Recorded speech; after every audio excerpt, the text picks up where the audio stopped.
भाजपाइयों, माफी तो आपको मांगनी चाहिए।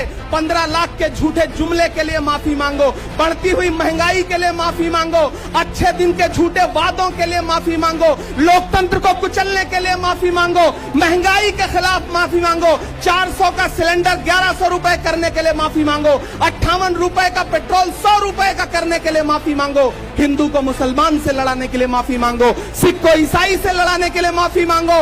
माफी तो तुम मांगो। उन्होंने पूछा कि 20,000 करोड़ रुपया कहां से आया अडानी की कंपनियों में। उन्होंने पूछा कि नीरव मोदी ने, ललित मोदी ने, मेहुल चौकसी ने जो इस देश को लूटा है, उसका जवाब प्रधानमंत्री जी को देना पड़ेगा।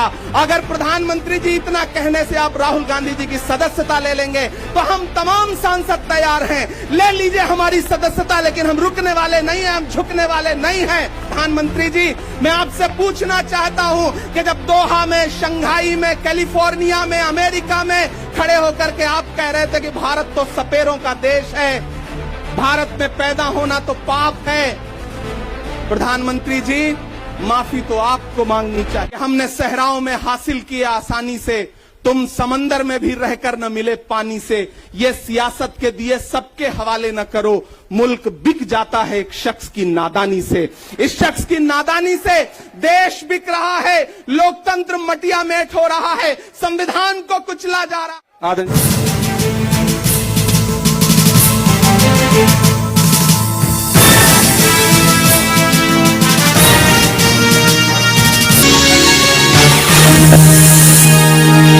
इस न्यूज चैनल पर जो भी वक्ता ने कहा वो उसकी अपनी राय है, जिसकी पुष्टि नेशन न्यूज इंडिया नहीं करता। धन्यवाद। गया है सुना गया है कोई न बोले, कहा गया है सुना गया है कोई न बोले, ज़बां दराजों को मशवरा है कोई न बोले, अजीब लुकनत पसंद हाकिम से वास्ता है, अजीब लुकनत पसंद हाकिम से वास्ता है, जो चाहता है जो सोचता है कोई न बोले।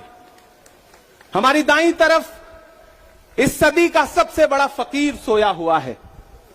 मैं उनकी समाधि से बिल्कुल करीब खड़ा होकर के संकल्प सत्याग्रह में मेरी आंखों के सामने तपती दोपहरी में बड़ी तादाद में मौजूद कांग्रेस पार्टी के सिपाहियों को सलाम करता हूं। नवरात्रि चल रही है, रमजान चल रहा है, मैं रोजे की हालत में हूं। आप तमाम साथी ऐसे होंगे जिन्होंने नवरात्रि के व्रत रखे होंगे, और इस पवित्र सप्ताह के बीच में हम खड़े हैं एक हाकिम की सनक के से उपजे हुए एक फैसले के खिलाफ।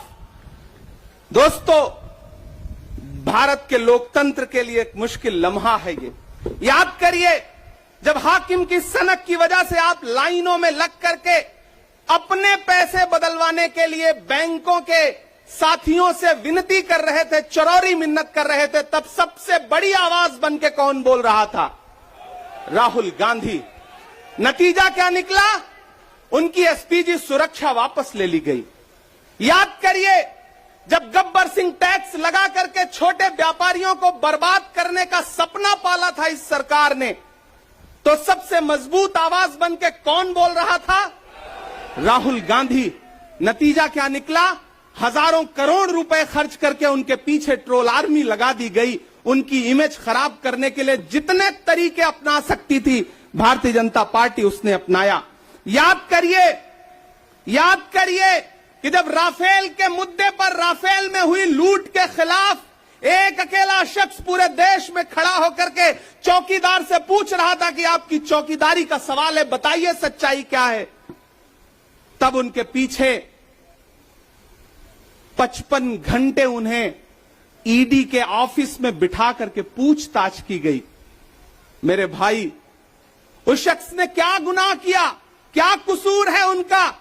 उनका कसूर इतना है कि जब देश में नफरतें सर चढ़ करके बोल रही थी तो उस शख्स ने कहा कि मैं भारत जोड़ने के लिए अपने पैर के छालों की परवाह किए बगैर 4000 किलोमीटर चलूंगा। यह कसूर है राहुल गांधी का।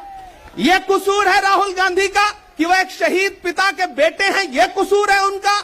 यह कसूर है उनका कि उनकी दादी ने इस देश की मिट्टी के लिए अपने खून का एक एक कतरा कुर्बान कर दिया। यह कसूर है उनका।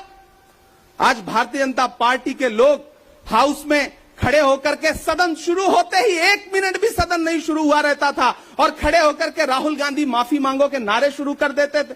किस बात की माफी? क्योंकि वो भारत जोड़ रहे हैं, वो लोकतंत्र को बचाने की बात कर रहे हैं। अरे भाजपाइयों, माफी तो आपको मांगनी चाहिए। 15 लाख के झूठे जुमले के लिए माफी मांगो, बढ़ती हुई महंगाई के लिए माफी मांगो, अच्छे दिन के झूठे वादों के लिए माफी मांगो, लोकतंत्र को कुचलने के लिए माफी मांगो, महंगाई के खिलाफ माफी मांगो, 400 का सिलेंडर 1100 रुपए करने के लिए माफी मांगो, 58 रुपए का पेट्रोल 100 रुपए का करने के लिए माफी मांगो, हिंदू को मुसलमान से लड़ाने के लिए माफी मांगो, सिख को ईसाई से लड़ाने के लिए माफी मांगो। माफी तो तुम मांगो। और अगर तुम ये कहते हो कि राहुल गांधी ने विदेश में जाकर के भारत का अपमान किया, तो प्रधानमंत्री जी, मैं आपसे पूछना चाहता हूं कि जब दोहा में, शंघाई में, कैलिफोर्निया में, अमेरिका में खड़े होकर के आप कह रहे थे कि भारत तो सपेरों का देश है, भारत में पैदा होना तो पाप है, प्रधानमंत्री जी, माफी तो आपको मांगनी चाहिए। मैं आज प्रियंका दीदी को सुन रहा था, मेरी आंखों में आंसू थे उनका भाषण सुन करके। पिछले कुछ हफ्तों में 2 बार मेरी पलकें नम हुई। पहली बार तब हुई जब हम संसद भवन से तमाम सांसद निकल रहे थे और एकाएक हमने सीपीपी ऑफिस में देखा कि राहुल गांधी जी को 2 साल की सजा दे दी गई। उन लम्हों में मेरी आंख में आंसू थे। मैं शायर हूं तो मैं भावुक हूं, शायद इसलिए मेरी आंखें नम हो जाती हैं ऐसे लम्हों में। आज जब प्रियंका जी बोल रही थी तो मैं उन्हें सुनकर के भी मैं नम हो गया। ये जुल्म है कि जुल्म को कहता हूं साफ जुल्म, ये जुल्म है कि जुल्म को कहता हूं साफ जुल्म। क्या जुल्म कर रहा हूं? मुझे मार दीजिए। जो जख्म बांटते हैं उन्हें जीस्त पे है हक, मैं फूल बांटता हूं, मुझे मार दीजिए। फिर उसके बाद हिंदुस्तान वालों, फिर उसके बाद शहर में नाचेगा हू का शोर, फिर उसके बाद शहर में नाचेगा हू का शोर। मैं आखिरी सदा हूं, मुझे मार दीजिए। मेरे भाई, इस देश के लोकतंत्र को बचाने के लिए जो सबसे बड़ी आवाज है इस देश के, उसको मारने की, उसको कुचलने की जो कोशिश है, उसके खिलाफ आपको खड़ा तो होना पड़ेगा, आपको बोलना तो पड़ेगा। मैं कभी कभी सोचता हूं कि जब मैं कभी समाधि पर जाऊं तो क्या मुंह दिखाऊंगा महात्मा गांधी को, मैं क्या मुंह दिखाऊंगा राजीव जी को, हम क्या मुंह दिखाएंगे इंदिरा जी को कि उनके वारिस के साथ, उनके घर के चश्मो चिराग के साथ इस तरह की अपमानजनक बातें की जा रही हैं और देश खामोश बैठा है।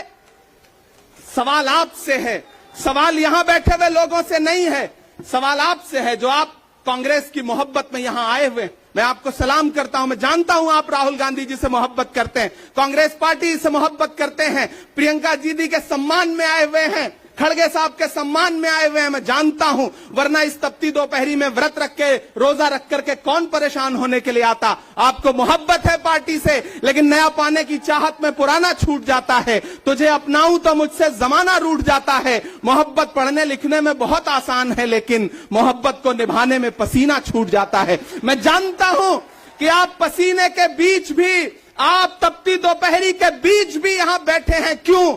क्योंकि आपके मन में पीड़ा है, आप देख रहे हैं कि लोकतंत्र को किस तरह से कुचला जा रहा है। मेरे भाई, ये एक मुश्किल वक्त है। मैं इस मंच पर खड़ा होकर के, गांधी समाधि के इस मंच पर खड़ा होकर के पूरे देश का आह्वान करता हूं कि अब समय राहुल गांधी के सत्याग्रह का नहीं है। अब राहुल गांधी जी से आगे बढ़ करके देश के एक एक व्यक्ति के ऊपर बात आ गई है। एक ऐसी आवाज जो आपके लिए संसद में बोल रही थी, कसूर क्या था? उन्होंने प्रधानमंत्री जी के भ्रष्टाचारी मित्रों के खिलाफ आवाज उठाई। उन्होंने पूछा कि 20,000 करोड़ रुपया कहां से आया अडानी की कंपनियों में। उन्होंने पूछा कि नीरव मोदी ने, ललित मोदी ने, मेहुल चौकसी ने जो इस देश को लूटा है, उसका जवाब प्रधानमंत्री जी को देना पड़ेगा। अगर प्रधानमंत्री जी इतना कहने से आप राहुल गांधी जी की सदस्यता ले लेंगे तो हम तमाम सांसद तैयार हैं, ले लीजिए हमारी सदस्यता, लेकिन हम रुकने वाले नहीं हैं, हम झुकने वाले नहीं हैं, हम मुसलसल बोलते रहेंगे। मैं हिंदुस्तान के लोगों से कहना चाहता हूं कि हमने सहराओं में हासिल किए आसानी से, तुम समंदर में भी रहकर न मिले पानी से। ये सियासत के दिए सबके हवाले न करो, मुल्क बिक जाता है एक शख्स की नादानी से। इस शख्स की नादानी से देश बिक रहा है, लोकतंत्र मटिया मेट हो रहा है, संविधान को कुचला जा रहा है। और वो आखिरी सदा जो 7 फरवरी को गूंजी थी पार्लियामेंट में, उसको भी खामोश करने के लिए उसे संसद से निकाल दिया गया है। मैं देश से कहना चाहता हूं कि उन्होंने राहुल गांधी जी को संसद से निकाल दिया है। देश सुने इस बात को कि नरेंद्र मोदी जी और उनकी सरकार ने साम दाम दंड भेद इस्तेमाल करके राहुल गांधी को संसद से निकाल दिया है। अब देश के ऊपर फैसला है, उन्होंने संसद से निकाला है। देश के लोगों, राहुल गांधी को अपने दिल में रखो, अपने दिल में बिठाओ, निकलो पूरे देश में, करो सत्याग्रह। देखते हैं इस हुकूमत की तानाशाही में कितनी ताकत है। अगर कांग्रेस का एक एक कार्यकर्ता जो अपने घरों पर कहीं बैठा हुआ है, मैं उससे भी आह्वान कर रहा हूं कि राहुल गांधी से बढ़कर के ये मसला इस देश के लोकतंत्र तक आ गया है, इसे बचाइए।